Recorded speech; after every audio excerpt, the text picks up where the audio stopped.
In the quiet hallway of an old South African high school, long after the final bell had rung and the students had vanished for the day, a solitary figure moved slowly beneath flickering lights.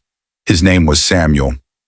Bent slightly at the shoulders, gray-haired and gentle-eyed, he pushed a mop across floors he'd known for over 60 years. He didn't complain. He never did. This was just his life, routine, honest, invisible to most. But on one particular afternoon, a long black car pulled up outside those same school gates. Out stepped a man the whole world knew. Elon Musk, billionaire, innovator, visionary.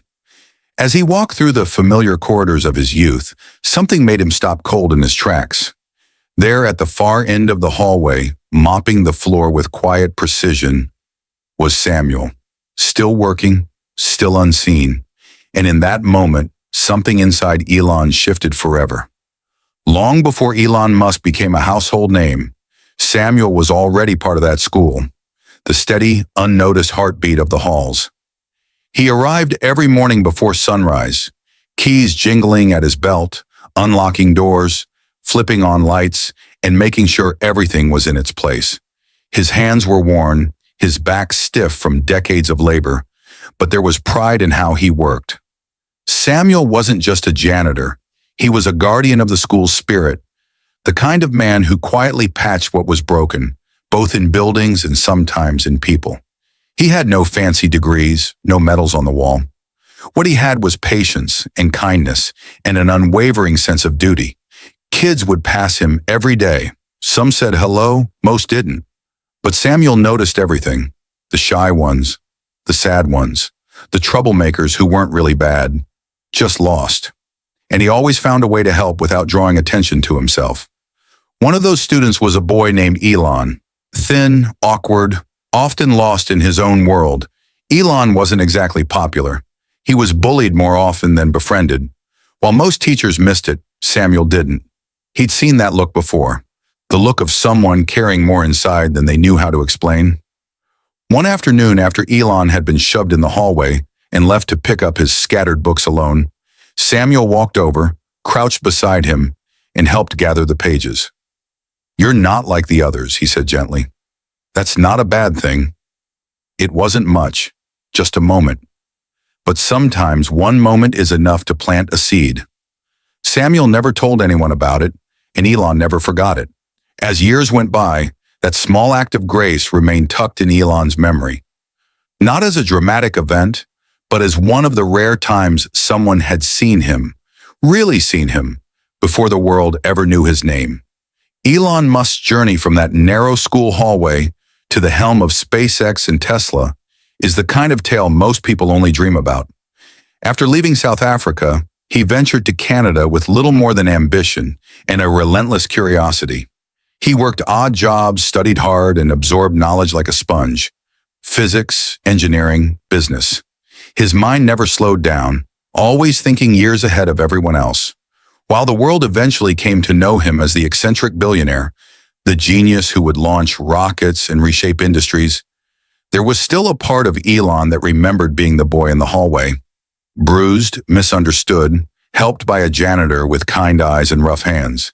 He didn't speak of it often, but in interviews when he talked about his youth, there was always a quiet pause, a flicker of something unresolved, as though behind all the noise of success, one small moment still echoed. Elon once said that pain drives innovation, and perhaps that's true, but it's also the kindness we receive during those painful times that stays with us longest. For Elon, Samuel's brief gesture became a thread in the fabric of his identity, a reminder that no matter how far you go, you never forget the people who noticed you when you felt invisible. As his companies grew and his fame exploded, Elon's schedule filled with boardrooms, rocket launches, and international headlines. But the memory of that mop-wielding man who'd once helped him off the floor remained, quietly tucked away, waiting to resurface at just the right time. It was meant to be a brief stop, a nostalgic visit on the sidelines of a business trip to South Africa. Elon had been invited to speak at a local tech initiative hosted at his old high school. Curious to see the place that had shaped his earliest years, he agreed. The building hadn't changed much. The same beige walls, the same scuffed floors, and the same tall windows that once framed his teenage daydreams. As he walked the hallways, a mixture of memories stirred. The laughter, the loneliness, the early sparks of ideas that would later change the world. A few students whispered excitedly behind him, pointing their phones discreetly, but Elon hardly noticed. He was somewhere else, deep in thought, letting the past wash over him. Then he saw him. At the far end of the corridor, leaning slightly on his mop, was a figure Elon hadn't seen in over 4 decades. Slower now, thinner, but unmistakably him. Samuel. Still wearing the same kind of faded uniform. Still moving with that quiet, steady grace. For a moment, Elon just stood there, as if time had paused. It felt impossible, surreal, that this man, the one person who had shown him kindness when the world hadn't, was still here, doing the same job at 80 years old. Their eyes met. Samuel squinted for a second, then his face lit up with faint recognition. "Elon," he said, voice gravelly but kind, "is that really you?" And just like that, the years fell away. Elon smiled, stepped forward, and held out his hand. Not as a billionaire, but as a man who'd never forgotten a moment of quiet compassion from long ago. They sat together in the old break room, where teachers once gathered for coffee and quick lunches. The walls were the same dull yellow, and the vending machine still buzzed faintly in the corner. Elon and Samuel, separated by time but connected by memory, talked like old friends, though their lives had followed wildly different paths. Samuel smiled often but moved slowly now. His hands trembled a little as he stirred sugar into his tea. Elon asked questions gently, like a man walking through sacred ground. He learned that Samuel had never retired, couldn't afford to. His wife had passed 10 years ago, and though he had children, they lived far away and worked hard just to get by. Samuel had outlived nearly all his co-workers. He lived alone in a modest apartment nearby, surviving on a small pension and whatever he earned from cleaning. "I never minded the work," Samuel said, eyes soft. "It gave me purpose.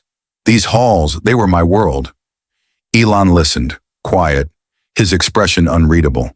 This was the man who had helped clean his scraped knees and pick up his fallen notebooks. The man who'd spoken kind words when no one else had. And now, decades later, he was still mopping those same floors while Elon launched rockets into space. That night, back in his hotel room, Elon couldn't sleep. He stared at the ceiling, haunted by the contrast, the distance between where he was and where Samuel still remained. All his success, all his brilliance, and yet here was a man who had given more to the world in unnoticed kindness than most ever would, and no one had repaid it. He thought about how easy it was to forget the quiet heroes, the ones who don't chase recognition, the ones who show up every day, not for glory, but because they believe in doing what's right. Elon knew then that he couldn't walk away and pretend it hadn't moved him. He couldn't unsee the tired hands or the dignity with which Samuel carried his years. And that realization, it stirred something powerful, something that demanded action. The next morning, long before the school bell rang, Elon Musk was already on the phone. Not with a publicist, not with a film crew, but with a lawyer, with a bank, with his team back in California. He gave no press release, no tweet, no hint to the outside world. This wasn't about headlines. This was personal. That afternoon, he returned to the school, not to give a speech, but to see Samuel again. They met in the principal's office, a place where Elon had once sat decades ago for sneaking computer parts into class. But this time, it was different. Elon stood tall, his voice calm but firm. He turned to Samuel and said words the old man never expected to hear. "You're not cleaning these floors anymore," he said. "Not another day. You've done enough." Samuel blinked, confused, then chuckled softly. "Well, someone's got to do it," Elon smiled. "Not you. Not anymore." He handed Samuel a thick envelope. Inside were legal documents.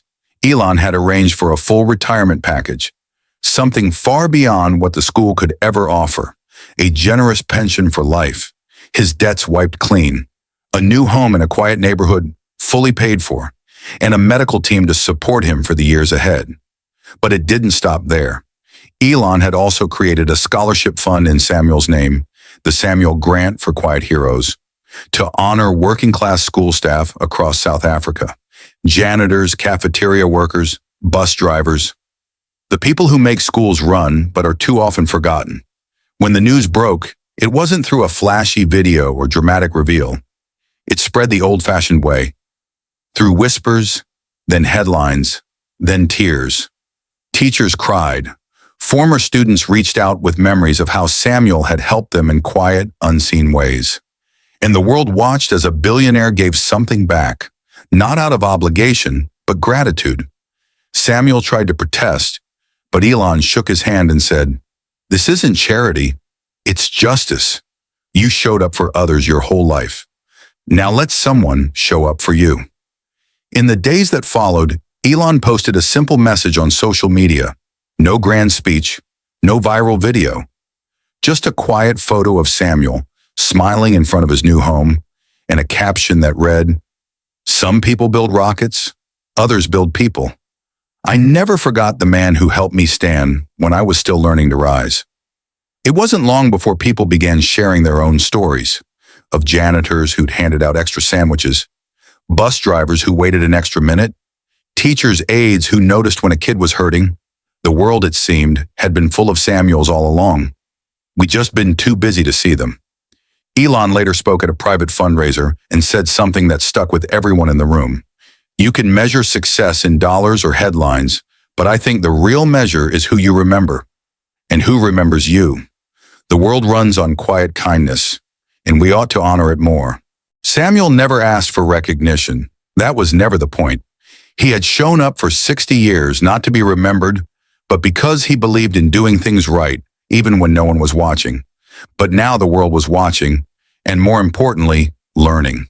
In a time where so much attention is paid to fame and fortune, this story reminded people that greatness doesn't always wear a suit or sit in a boardroom.